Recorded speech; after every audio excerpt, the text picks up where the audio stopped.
Hello and welcome to Health Options. I am Rabi Abdullah. Do you know that stress that is left unchecked can lead to many health problems such as high blood pressure, heart diseases, obesity, and diabetes? These constitute what is known as metabolic syndrome or disorder. Nature's Scanner on this edition of the program shall educate you on the effects of stress on health, tips on how to recognize the symptoms, and the best way to manage stress. Pharmacists are critical for attaining the goal of universal health coverage and equitable access to essential health services, particularly in relation to access to medicines and medicines expertise. The key role that the field of pharmacy plays in the health sector underscores the need for professionalism and respect for its code of conduct. This is Health Options, and our focus on this segment is quality assurance in the pharmacy profession. And my guest is the Chairman, Pharmacists Council of Nigeria, Professor Ahmed Tijani Mora. Welcome to Health Options, Prof. Thank you, Ravi. All right. Ailments are diagnosed, drugs are prescribed, and of course the next thing will be to administer drugs for treatment. Let's start on that note. What is the place of pharmaceuticals in healthcare delivery? Well, let me quote the late former president of the United States of America, John F. Kennedy, who said that if there were no drugs, if there were no pharmacists to produce drugs or to dispense drugs, it would have been necessary to invent one. So that shows you that pharmaceutical products are very important in healthcare delivery system. Now, having said that, there have been two focuses as far as pharmaceutical products are concerned. The pharmacist manufactures the pharmaceutical products, and he's responsible for the dispensing of the pharmaceutical products to the patient or to the user. And again, the pharmacist is also responsible, clinically speaking, in the area of clinical pharmacy, in how the patient's body responds to the drug that is administered to him. That is, in essence, the aspect of clinical pharmacy where the pharmacist observes the drug-drug interaction, the food-drug interaction, the diagnostic reagent interaction with drugs, and also even disease-drug interaction. And all these are important. Yes. I know the pharmacists are referred to as men of honor. Yes. Why are you referred to as men of honor? The survey was carried out sometimes in Australia, and the pharmacist came next, so only second to the clergyman in terms of trust, because the clergymen are trusted naturally. So the next person is the pharmacist. Wow. You don't ask. Once the pharmacist dispenses the medication to you, once he counsels you, whatever he gives you, you just take it. Wow. So that is where ensuring that everything is top-notch all the time comes in. Yes. Professionalism. That's right. Ensuring quality. That's right. At all levels. At all levels. So there have been issues in the past, revolving around the conduct of the pharmacist. In terms of quality assurance and entrenching discipline, what have you got to tell us? One, all drugs must be dispensed or produced in a pharmaceutical premises, which are under the supervision of a pharmacist. Secondly, all drugs must be registered with NAFDAC.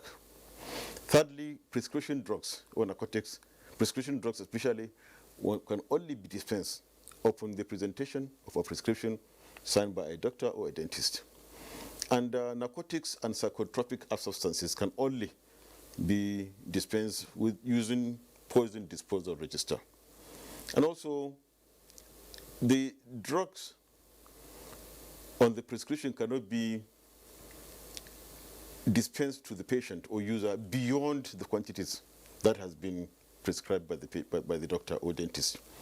And again, pharmaceutical products have life span. They have expiry dates. You cannot give beyond expiry dates. And again, thirdly, lastly, pharmaceutical premises can only be accessed for inspection by pharmaceutical inspectors, by pharmacists. Okay. So these are peculiarities that we have to take into consideration. It's about you as custodians Right. now. I want to know what do you have in place towards ensuring professionalism and discipline within the practice of the profession? Now, professionalism has to do with skill, expertise, and competence. And that has been entrenched in the mandatory continuing professional development program of the Pharmacists Council. Every pharmacist must subject himself or herself to the CPD, continuing professional development, because a professional, a pharmacist cannot give what he or she doesn't have. Pharmacy is a dynamic profession, just like any other healthcare profession anyway. I mean, let's take it now. Last year, this time, there was nothing like COVID. Now we have to learn COVID. We have to know about COVID. We have to know about the character of the virus. The component of discipline is there because there's code of conduct and there's also the ethics of the profession. That's what makes it a profession, because it is specialized knowledge of health. We live in a time whereby, you know, drugs are dispensed online, the one that is popularly referred to as internet pharmacy or something like that. No, then you have the registered premises. Are you worried about all of this? Now, the issue of the conventional dispensing within pharmaceutical premises is what everybody knows about. And there are pharmaceutical inspectors at the level of Pharmaceutical Inspection Committee in the states that are chaired by the directors of pharmaceutical services, who are members of the governing council of Pharmacists Council of Nigeria anyway, that make regular inspection with our staff of Pharmacists Council in all the states, in retail pharmacy practices, in patent medicine stores, and also wholesalers. Now, there are also the staff of the inspection and monitoring of the Pharmacists Council that are responsible for inspecting premises where pharmaceutical manufacturing takes place. So these are in place to ensure that there's proper quality control. In other words, the actual should be seen to conform to preset standard. That is there. Anything beyond that will attract sanctions. That's why the Pharmacists Council authored the book, the 4-part compendium of the assurance of pharmaceutical care in Nigeria. This is the handwork of the council in terms of standardizing and defining the component of practice that should be available in every registered pharmacy in Nigeria. And that is a guide to the pharmacists during the practice. So in other words, if any practitioner, any pharmacist falls short of expectation in terms of the definition, subjectively speaking, so to speak, in the 4-part compendium, he will be subject to sanction. Okay. So I'm sure you're aware of the online sale of drug and dispensing. What's the council doing The council is a regulatory agency, and we take up on issues that comes up. As I speak to you now, we have already concluded the framework and the drafting of a gazette that will address the issue of online dispensing. There are certain things that are associated with online dispensing that actually bothers one. That is in terms of confidentiality of the patient. You see, in terms of professionalism, there is this component of professionalism, of confidentiality, naturally. If one walks into a conventional pharmacy, naturally, the pharmacist cannot divulge to anyone the kind of pharmaceutical care that has been given to another patient, except to a co-healthcare professional. So these are issues that have been put in place, actually, in the gazette being put together to address the issue of online dispensing. It's an idea whose time has come, and we cannot say that it cannot be done. It's been done all over the country, all over the world, and Nigeria cannot be an exception. So we are putting final touches to a gazette that will address the issue of online dispensing. But I've just mentioned to you now one area of that we are a little bit uncomfortable about. It's confidentiality, but we are getting towards that. Okay, so what about the issue of the authenticity of the drug that is being dispensed, whether it's fake or substandard? How do you get to know? Every day, there is correspondence between NAFDAC and Pharmacies Council. NAFDAC registers drugs. Pharmacies Council registers pharmaceutical premises. Now, I've already put in place an ad hoc committee, drug safety committee, which will now look into the issue of all the drugs being registered by NAFDAC on a daily basis, so that we have this compendium within ourselves. And any drug which does not carry NAFDAC's registration number, there will be a problem there in dispensing that kind of medication. So anyone operating an online pharmacy, so to speak, must ensure that the drugs that are dispensed are within those drugs that are registered by the National Agency for Food and Drug Administration and Control. Okay, as custodians of drugs, what's your take on the rising incidence of drug abuse in the society? Yes, the rising incidence of drug abuse in society is another area. There are two components to it. There are those categories of drug with substances processed that are being abused, like the narcotics, the psychotropic drugs. And there are those unprocessed, that is the marijuana, those from plant origin and those from inhalation. We are really bothered about that. Pharmacies Council, National Agency for Food and Drug Administration Control, and the NDLEA are coming together to ensure that these three drug regulatory agencies put in place a policy and a framework to ensure that there is demand reduction. The whole thing has to do with demand reduction in the first instance, so that it's not available. Secondly, we have to ensure that the outlets for accessing these pharmaceutical products, especially the conventional ones, are such that you cannot just walk in and get pharmaceutical products containing addictive substances just over the counter without a prescription and so on. So this, I think that we go, whenever my inspectors go into any premises, they check the poison disposal register to find out how do you dispose of the poisons. But coming back to what you said earlier on about online, we are taking it larger to the extent that we want to institute a regime of computerizing the entire drug system in the country, so that from the manufacturer, there are two sources of drugs: manufacturers in the country and importers, to the wholesaler. And there are these two sources, there are two users.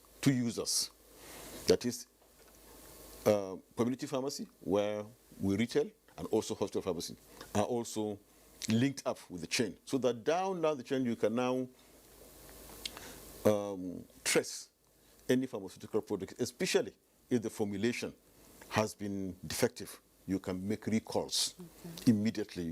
I'm sure you are aware of certain medications in the past that had caused lives among Nigerians, because the institution of recall, instant recall, is not there.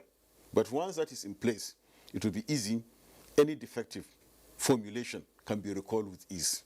The emergence of COVID-19, you agree with me that just like it has affected almost every strata of human existence, the pharmaceutical world is not an exception.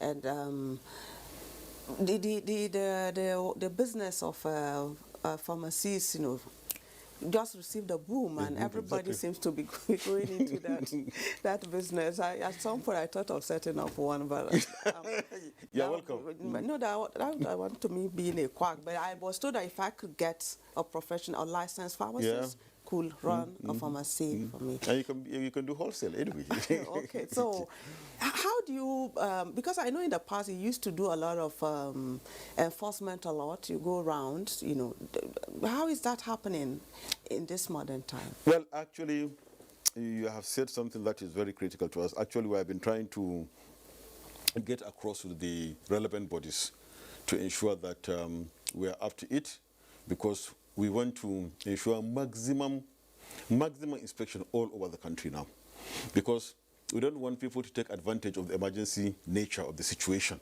by producing fake or substandard products, especially products as simple as hand sanitizers, items as basic as ascorbic acid, as basic as paracetamol tablets and so on, because of the fact that these things are in demand now. Immune boosting pharmaceutical products. That's called, because that's vitamin C. Vitamin C, If you exactly. don't say vitamin C, okay, sorry, vitamin C. Okay, that's right. Certain persons, either pharmacists or charlatans, might take advantage of this particular emergency situation that we are in and begin to produce substandard or fake pharmaceutical products. So we are putting in place a framework whereby we intensify the inspection in all drug outlets and flush out those that are contravening the laws of the country. So we are addressing that issue, seriously speaking. Okay. Yeah. But would you say that we'll have enough pharmacists? Well, I mean, the issue Registered of having enough ones. pharmacists, we don't have actually, short of the WHO requirement, but just like we don't have enough doctors, we don't have enough nurses. The country is expanding. We have 200 million population, and those on our register are just about 25,000 or thereabout, and some are outside the country anyway. So, but more and more pharmacy schools have been opened, and the accreditation is going on smoothly, and compliance is there. So I can say, without mincing words, that the pharmacy world, the institutions for training of pharmacists is actually getting a boom, because I remember in 2003 there were only 9 universities with Bachelor of Pharmacy degree programs in 2003. Now, 17 years later, we are talking about 25 schools now. The question I put to you on drug abuse. We are doing some work. I'm a member of the National Institute, and the Alumni Association of the National Institute is putting a paper for presentation to the authorities as our own contribution in tackling drug abuse. It's a very serious problem, and the issue is that make it less available, make it such that it will be difficult for people to access this drug. That's why I mentioned the issue of computerization and so on. Once there is demand reduction regime put in place, it will be difficult for the addicts and would-be addicts to access this, especially those that are processed, the conventional ones from the orthodox pharmaceutical products. The unorthodox one, the same thing. NDLE are doing a lot on that. In the northern part of the country, there is a misconception about the youth, among the youth. And some uninformed persons do not look at that composition. Oh, I don't take alcohol. But you take tramadol, which is 250 milligrams, beyond the therapeutic dose of 50 to 100 milligrams, for instance. Tramadol hydrochloride for pain alleviation. You take codeine for suppression of cough, beyond the therapeutic dose to get high. The same thing. So there is the responsibility of a clergyman, both among the Christians and the Muslims, to address these issues squarely in the churches and the mosques. That these things are prohibited. The fact that you don't take alcohol per se, as far as the Islamic religion is concerned, you are not helping yourself if you take intoxicants. On a final note, can you just talk to Nigerians on the issue of self-medication, which is another problem? Self-medication is a very dangerous phenomenon, especially when it has to do with antibiotics. Because what you are doing, not only to yourself, is by propagating bacteria or microorganisms that are resistant to that particular institution. Look at what happens to chloroquine. Look at what happens to other chemotherapeutic agents that were for instance, items that you use in prophylaxis. So these items have now been subjected to, exposed to very low dosage of the medication, to the extent that the bacteria or the microorganisms have become resistant to it. So you need to expose the microorganisms to higher doses for it, and eventually over time it becomes resistant. It's of no use. Just not working. Just not working. Thank you so much, Professor Ahmed Tijani Mora, for coming on Health Options. Thank you very much, Ravi.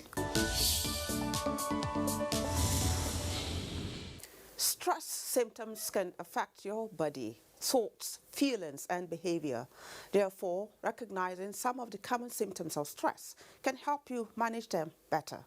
Let's get more on this from our nature scanner.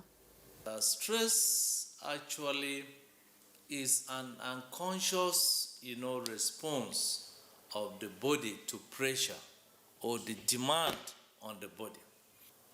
Naturally, stress is a good, response, because there is pressure on the body and there is demand for the body to actually, respond. Take, for example, as we're in the room, If a tiger comes in now, you see that I have that energy to really fly out. This is what we call the fight or flight, syndrome. This explains, the first aspect of, stress, that the body has to adjust quickly. You see that the eyes, the part of the eyes that is known as the pupils, actually dilates, and then you have that boosted, energy. This is mainly from, adrenaline, secretion. It gives us a boost, and we can escape. Then the second mechanism of action is what you call the hypothalamic adrenal response. This kind of takes a little bit, longer, because it involves the stimulation from the brain, the part of the brain known as the hypothalamus, and then there is a secretion of, a hormone known as cortisol in the adrenal, glands. This gives the body, it kind of actually mobilizes the body glucose. And you know that glucose is the source of, energy. Then glucose is now metabolized to give us energy to respond to that situation. However, if stress becomes, prolonged, it has some ill effects. Loss of a loved one can put you under stress. You can have stress at, work. You can also have stress due to, illness. You can have stress due to, your lifestyle can actually generate, stress if you're not able to sleep very well. Prolonged stress can bring about sicknesses like diabetes, hypertension, obesity, then you would be, and then depression. There are various ways of, managing stress, starting with, exercise. It's recommended on average basis that we should exercise at least for 30 minutes every day. And if you cannot do that, at least 30 minutes every other day. Also, the kind of diet that we eat can also help reduce our propensity of coming under stress. It is strongly encouraged that 50% of our diet that will help reduce stress should be green vegetables and fruits. Meditation is when we actually helps us to actually refocus our thoughts. So good sleep is also very, very important, because lack of sleep can actually make you feel very uncomfortable. And stress actually induces insomnia. That is what we call lack of, sleep. The sex drive in you.